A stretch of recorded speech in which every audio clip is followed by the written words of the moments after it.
الإسلام ديني ومحمدا رسول الله ويقيني. اللہ تعالیٰ کے ذات قرآن میں فرما رہے ہیں وَمَا خَلَقْتُ الْجِنَّ وَالْإِنسَ إِلَّا لِيَعْبُدُونِ. تو ہمارے حضرت فرمایا کرتے تھے کہ بھائی جو چیز جس مقصد کے تحت بنائی گئی ہو اگر اس کو اس مقصد کے اندر استعمال نہ کیا جائے تو وہ چیز تباہ و برباد ہو جاتی ہے.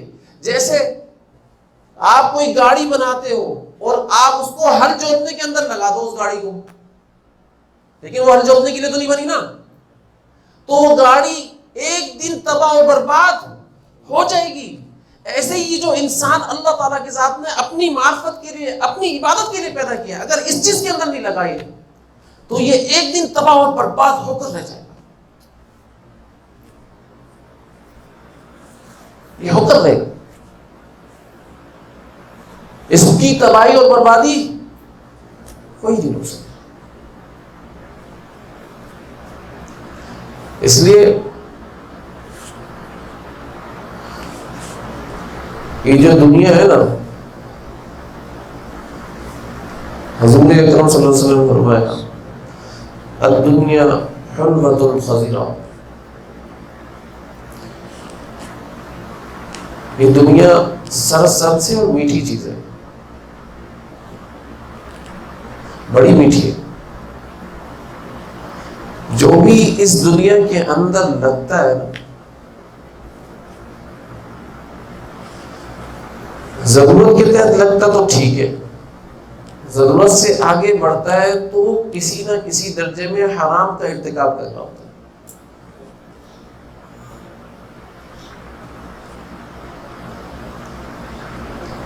دیکھیں ایک ہے میری بھوک اور ایک ہے میری نگاہ.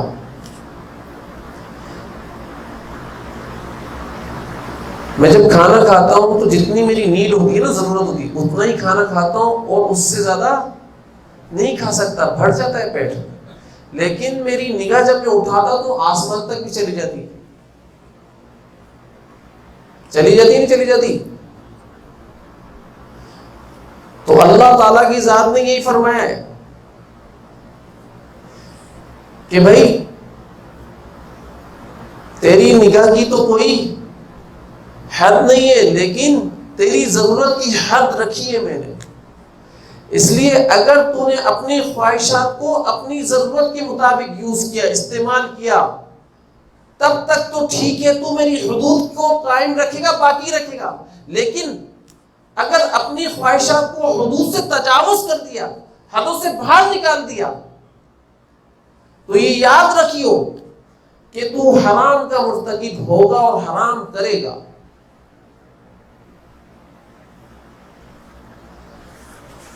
اور حدیث کے اندر ایسے ہی مثال دی گئی کہ ایمان والے کی مثال بالکل ایسے ہی ہے ایک گھوڑے کی مانند کہ اس کی ایک ٹانگ کو رسی سے باندھ دیا جائے اور اس رسی کو ایک کھوٹے سے باندھ دیا جائے، کھوٹے سے باندھ دیا جائے. اگرچہ اس کی چراگاہ ہے اس گھوڑے کی اور یہ اپنی چراگاہ میں چل رہا ہے، لیکن اس کی نگاہ چلتے چلتے دوسرے کی چراگاہ تک بھی پہنچ جاتی ہے. جب اس کی نگاہ دوسرے کی چراگاہ تک جاتی ہے اور یہ اس کی چراگاہ میں جانا چاہتا ہے تو اس کی رسی فوراً اللہ تعالیٰ کھینچتے. یہ کھوٹا جو ہے نا، یہ فوراً اس کی رسی کھینچتا ہے. بھائی تیری حدود ختم ہو گئی ہے، اس لیے اس سے باہر نہیں جا سکتا تو اللہ تعالیٰ بھی کھینچتے ہیں. تیری حدود، ایمان والے کی حدود ختم ہو گئی ہے، اس سے زیادہ تو آگے نہیں بڑھ سکتا.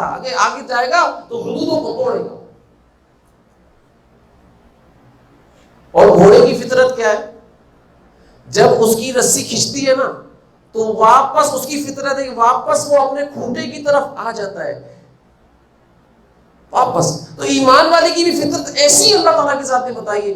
جب یہ دیکھتا ہے کہ اس میں کوئی ناجائز ہونے کا اندیشہ ہے، اس میں کوئی حرام ہونے کا اندیشہ ہے، اللہ کے حکم ٹوٹنے کا اندیشہ ہے، تو یہ فوراً واپس اپنے کھوٹے کی طرف آ جاتا ہے.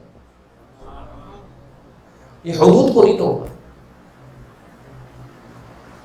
یہ حدود کو نہیں توڑنا.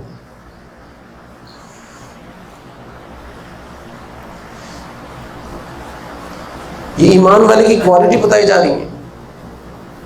اس لیے قرآن کے اندر ایمان والے کی کوالٹی کیا ہے؟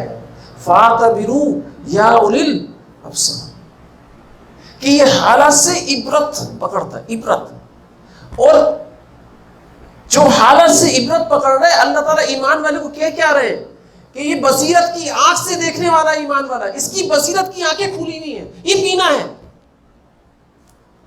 فَاعْتَبِرُوا يَا أُولِي الْأَلْبَابِ، اللہ تعالیٰ فتویٰ لگا رہے ہیں کہ حالت جب بھی آتے ہیں عقل والے اس سے عبرت پکڑتے ہیں. تو ایمان والا اگر حالت سے عبرت پکڑ توبہ کی طرف جا رہا ہے، اس کو اللہ تعالیٰ عقل والا کہہ رہے ہیں.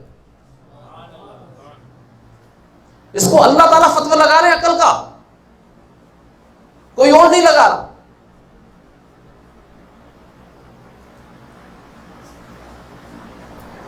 بھائی میں اور آپ تو عقل والا کس کو کہتے ہیں؟ جس نے بڑے بڑے جہاز تیار کر لیے اس کو عقل والا کہہ رہے ہوتے ہیں. جس نے بڑے بڑے انجن تیار کر لیے اس کو عقل والا کہہ رہے ہوتے ہیں. جس نے بڑی بڑی ٹیکنالوجی حاصل کرنی ہے اس کو عقل والا کہہ رہے ہوتے ہیں. اللہ تعالیٰ کیا کہہ رہے ہیں کہ حالات کے آنے پر جو بندہ عبرت حاصل کرے وہ میری نگاہ کے اندر کیا ہے؟ عقل والا ہے. میں اس کے اوپر فتویٰ لگا رہا ہوں قرآن کے اندر. فَاعْتَبِرُوا يَا أُولِي الْأَلْبَابِ.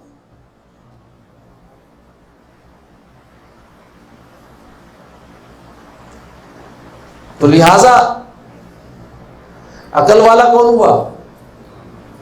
ایمان والا نا، عبرت پکڑنے والا. اگر ایمان والا بھی عبرت نہیں پکڑ رہا تو بھائی اس کا ایمان ہی ناقص ہے.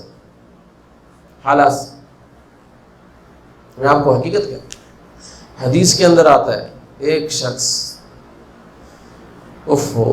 بڑی عجیب حدیث ہے، عجیب حدیث. ایک شخص سود کے بغیر، غبن کے بغیر، دھوکے کے بغیر حلال اور طیب کما رہا ہے، پاکیزہ مال کمانے میں لگا ہوا ہے. نمازوں کی پابندی، عبادت کی پابندی، عبادت کی، لیکن نیت یہ ہے کہ کسی طرح مالداروں کی فہرست میں آ جاؤ. مالداروں کی فہرست میں آ جاؤ، یہ نیت کی ہے اس نے. تو قیامت کے دن اللہ تعالیٰ سے یہ اس حال میں ملاقات کرے گا کہ اللہ تعالیٰ اس کے اوپر سخت ناراض ہو گئے.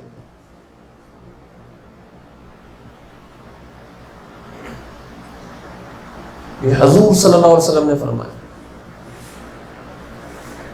کیوں؟ اس کی نیت کیا ہے؟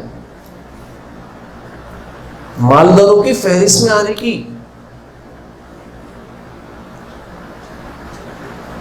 رینکنگ کر دیں گے نا، میں فرسٹ نمبر پر پاکستان کا امیر ترین آدمی ہوں، میں سیکنڈ نمبر پر ہوں، میں تھرڈ نمبر پر ہوں، میں دنیا کا سب سے امیر ترین آدمی ہوں. اس کے اوپر آپ کو آپ صلی اللہ علیہ وسلم کا ارشاد سنا رہا ہوں، اپنی کوئی بات نہیں کر رہا ہوں. اور کیا ارشاد ہے؟ ایسا کمائی جو بغیر غبن کے ہو، بغیر سود کے ہو، بغیر دھوکے کے ہو، بغیر جھوٹ کے ہو، اور حلال ہو، طیب ہو، اس میں کسی قسم کا شبہ نہ ہو. لیکن نیت کیا ہے؟ کہ میں کسی طرح مالداروں کی فہرست میں داخل ہو جاؤں، اس لیے کما لوں. تو قیامت کے دن اللہ تعالیٰ سے اس حال میں ملاقات کرے گا یہ شخص کہ اللہ تعالیٰ اس کے اوپر سخت ناراض ہو گئے ہوں، سخت ناراض ہو گئے. اور اگلا ہی حدیث کا حصہ حضور صلی اللہ علیہ وسلم نے فرمایا، جو شخص بغیر سود کے، بغیر غبن کے، بغیر دھوکے کے حلال طیب مال کما رہا ہے، لیکن اس کی نیت اپنی اور اپنے گھر والوں کی ضرورت کی پورے کرنے کی ہے، اپنی اور اپنے گھر والوں کی ضرورت کو پورا کرنے کی ہے، تو یہ قیامت کے دن اللہ سے اس حال میں ملے گا کہ اس کے اوپر 14ویں رات کی چاند کی طرح روشنی ہوگی. اس کا چہرہ 14ویں رات کی چاند کی طرح چمک رہا ہوگا. ایمان والا انما الاعمال بالنیت صرف عبادت میں نہیں ہے، انما الاعمال بالنیت کا تعلق تجارت سے بھی ہے، معاملات سے بھی ہے، اخلاقیات سے بھی ہے، اور تصرفات سے بھی ہے. یہ ذہن میں یاد رکھیے گا. ہم نے اس کا تعلق صرف عبادت سے جوڑ دیا، ایسا بالکل بھی نہیں. اس کو دیکھنا پڑے گا کہ ہم جو کما رہے ہیں مالدار بننے کے لیے کما رہے ہیں. لوگ ہمیں مالدار کہیں، لوگ ہمیں مالدار کہنا شروع کر دیں، اور ہم بھی اس نیت کو رکھتے ہوئے کہ بھائی لوگوں کے سامنے ہم مالداروں کی فہرست میں شامل ہو جائیں، تو یقین جانیں اللہ تعالیٰ سے قیامت کے دن سخت ناراضگی کی حالت میں ملاقات ہوگی. یہ عبرت کی چیز ہے. اب جو عقل والے ہوں گے، جو اولی الابصار والے ہوں گے، وہ اس حدیث سے کیا کریں گے؟ عبرت حاصل کریں گے. اسی لیے اللہ تعالیٰ کی ذات نے قرآن شریف کے اندر فرمایا ہے کافر کے بارے میں کہ وہ نابینا ہے، نابینا، وہ بینا نہیں. وَمَنْ كَانَ فِي هَذِهِ أَعْمَى فَهُوَ فِي الْآخِرَةِ أَعْمَى. جو دنیا کے اندر اندھا ہے وہ آخرت میں بھی اندھا ہے. دنیا کے اندر اندھا پن کیا ہے؟ کہ اللہ کے حکموں سے یہ استفادہ نہیں کرتا، یہ اللہ کے حکموں سے دور بھاگتا ہے. جب یہ اللہ تعالیٰ کی ذات کے حکموں کو ہی دیکھنا نہیں چاہتا،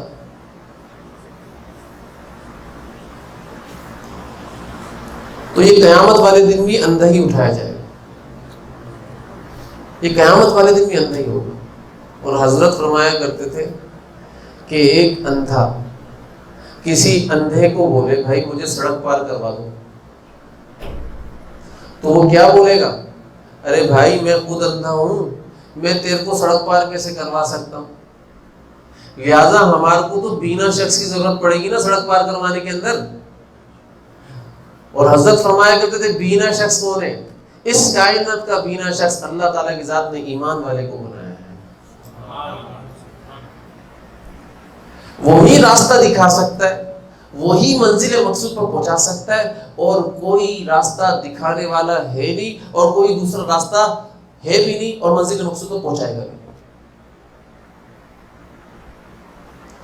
اس لیے غیروں کے جتنے بھی اسباب کے اندر میں اور آپ کامیابی تلاش کر رہے ہیں، یقین جانے یہ اندھا پن ہے، اور اندھے لوگ کبھی بھی راستہ پار کروا نہیں سکتے. میں اور آپ اندھوں سے مدد طلب کر رہے ہیں، خود بھی اندھے بن گئے حالانکہ خود بینا تھے. اللہ نے آنکھیں دی تھی ایمان کی، اس کو بند کر کے اندھوں سے مدد طلب کر رہے ہیں، اندھوں سے بول رہے ہیں کہ ہمارے کو کوئی راستہ دکھاؤ، ہمارے کو کوئی ان حالات سے نمٹنے کے لیے کوئی ہماری مدد کر دو. اندھوں سے بول رہے ہیں، خود مالدار ہوتے ہوئے جس کے پاس اللہ اس سے زیادہ مالدار کوئی ہے ہی نہیں. ایمان والوں کو اللہ نے اپنی ذات دی ہے، اس کے بعد ایمان والا غیروں سے مدد طلب کر رہا ہے جس کے پاس اللہ ہو. اللہ کے اوپر نگاہ نہیں رکھتا بلکہ غیروں کی امداد کے اوپر نگاہ. اس کو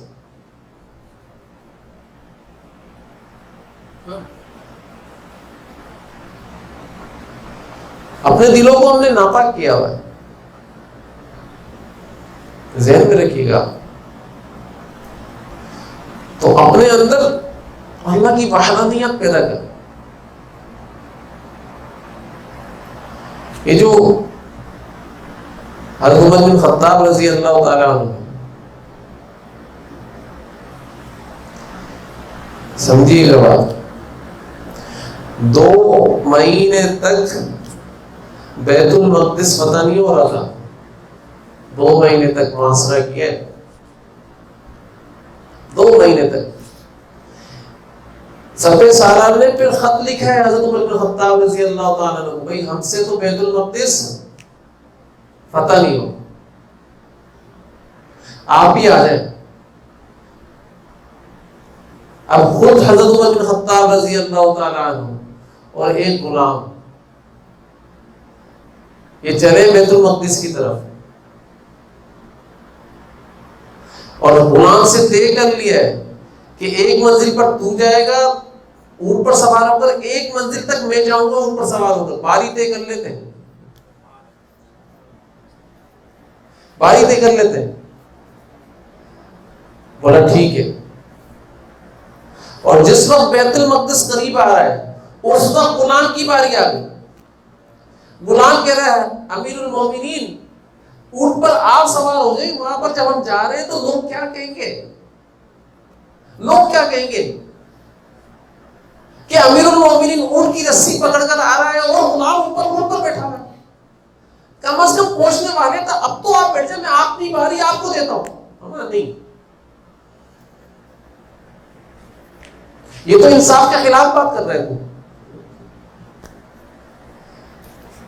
اور یہ انصاف نہیں ہے. اور اگر میں نے ایسا کیا تو اللہ مجھے نہیں چھوڑیں گے. تو کیا کر رہا ہے میرے ساتھ، مجھے اللہ کی بارگاہ میں کیوں پھنسا رہا ہے؟ غلام کو ترغیب دے رہے ہیں تو میرے ساتھ کیا کر رہا ہے. اب جب پہنچے تو وہاں کے جو یہودی راہب تھے بڑے علامہ، تو وہ پوچھتے ہیں کہ بھائی آپ کون ہیں؟ فرمایا میں مسلمانوں کا امیر المومنین عمر بن خطاب میرا نام ہے. بھائی یہ کون ہے جو اونٹ پر بیٹھا ہوا ہے؟ اگر آپ امیر المومنین ہیں تو میری اونٹ پر بیٹھا ہوا کون ہے؟ فرمایا یہ میرا غلام ہے. بولا اچھا، غلام کو سواری میں بٹھا دیا اور خود پیدل آ رہے. بولا یہ ہم نے طے کر لیا تھا کہ ایک منزل پر تو جائے گا دوسری منزل پر میں. اس طریقے سے طے کر کر چل رہے تھے. کپڑوں کے اندر اس نے راہب نے پیوند دیکھے اور پیوند دیکھنے کے بعد بولا بس ٹھیک ہے یہ میں بیت المقدس کی چابی آپ کے حوالے. بغیر جنگ کے فتح ہوا ہے. کیوں؟ کیونکہ ہم نے کتابوں کے اندر، اپنی کتابوں کے اندر یہی پڑھا تھا کہ ایک شخص آئے گا جس کی سواری کے اوپر اس کا غلام ہوگا اور رسی اس نے پکڑی ہوگی اور وہ آقا ہوگا اور وہی بیت المقدس فتح کرے گا.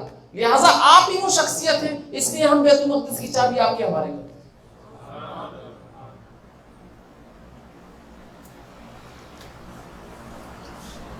اس طریقے سے بیت المقدس کی چابی حوالے ہوئی تھی عمر بن خطاب رضی اللہ تعالیٰ. اور آج بیت المقدس ہمارے ساتھ کیوں نہیں ہے، پاس کیوں نہیں ہے؟ کہ جس کی عزت، جس کا اکرام اللہ نے کیا، عمر بن خطاب رضی اللہ تعالیٰ عنہ، اس کی بے تکریمی کرنے کی وجہ سے اللہ تعالیٰ کی ذات نے بیت المقدس کی چابیاں ہی چھین لی.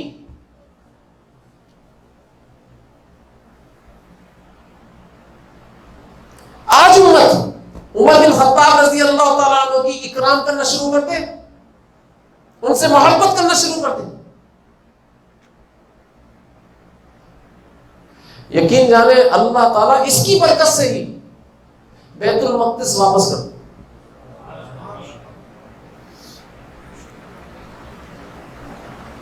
حقیقت بیان کر رہا ہوں میں آپ سے.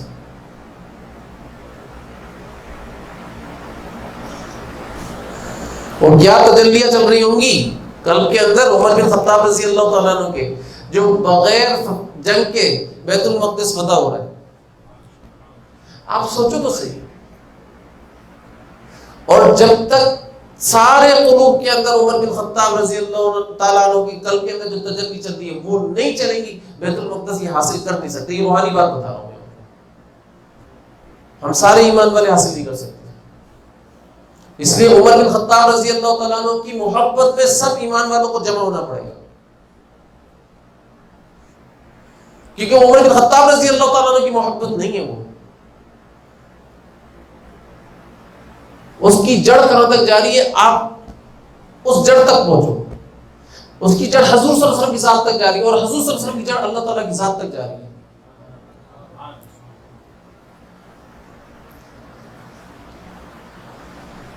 اس لیے سارے قلوب عمر بن خطاب رضی اللہ تعالیٰ عنہ کی محبت میں جمع ہو جائیں، جو عمر بن خطاب رضی اللہ تعالیٰ کو برا بھلا کہتے ہیں وہ لوگ بھی جمع ہو جائیں۔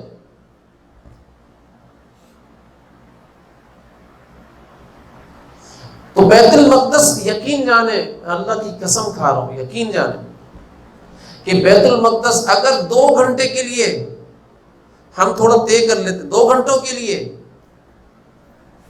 اخلاص کے دائرے میں رہ کر عمر بن خطاب رضی اللہ تعالیٰ عنہ کی محبت میں جمع ہو جاتے ہیں، پھر تو اللہ تعالیٰ اس محبت کو باقی رکھ دیں گے۔ سوچ لیں، صرف 2 گھنٹوں کے اندر بیت المقدس پتہ ہے آپ کے ہاتھ میں، چابی اس کی آپ کے ہاتھ میں، کس کا انتظار کر رہے ہیں؟ کہ امام مہدی علیہ السلام آئیں گے، کوئی خلیفہ آئے گا اور وہ اس طریقے سے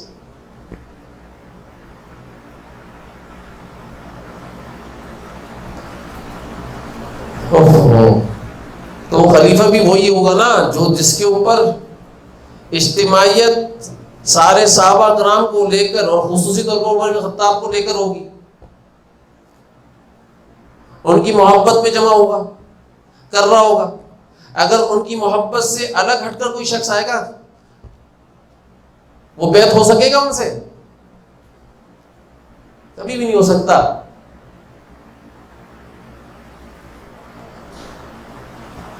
کبھی بھی نہیں ہو سکتا۔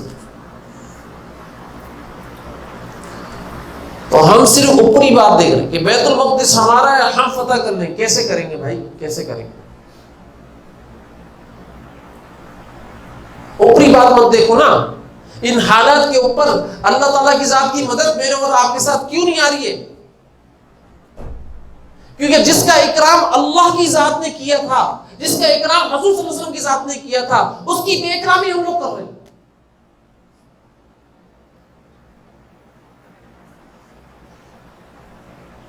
اور حدیث کے اندر آتا ہے نہیں آتا کہ جس نے میرے کسی دوست کو تنگ کیا یا تکلیف پہنچائی اس سے میرا اعلان جنگ ہے۔ تو عمر بن خطاب رضی اللہ تعالی عنہ کی بے اکرامی کر کر اعلان جنگ کس سے ہوا ہے؟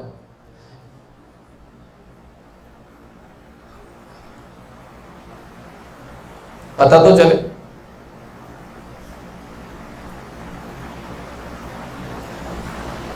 اعلان جنگ تو اللہ تعالیٰ کی ذات سے کیا ہے نا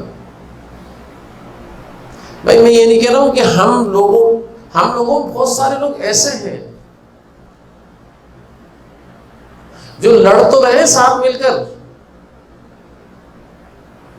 لیکن بے اکرامی بھی ہے حضرت عمر بن خطاب رضی اللہ تعالیٰ عنہ۔